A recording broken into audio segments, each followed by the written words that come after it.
Paano mo ba malalaman kung talagang maganda ang isang resort, kung tama ang presyo at kung legit? Simple lang, i-check mo yung review nila sa kanilang Facebook page, Airbnb o sa Google review.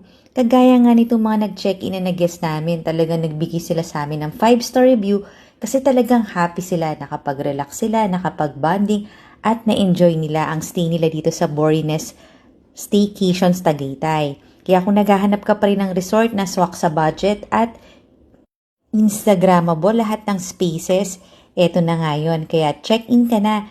PM ka lang sa Facebook page ng Borinest Staycations Tagaytay o kaya naman punta ka lang sa website na www.borinest.com. Ayan yung mga guests namin na talagang sobrang saya, sobrang tuwang-tuwa sila dito sa resort na to at siguradong babalik sila at i-share nila ito sa mga friends and families nila.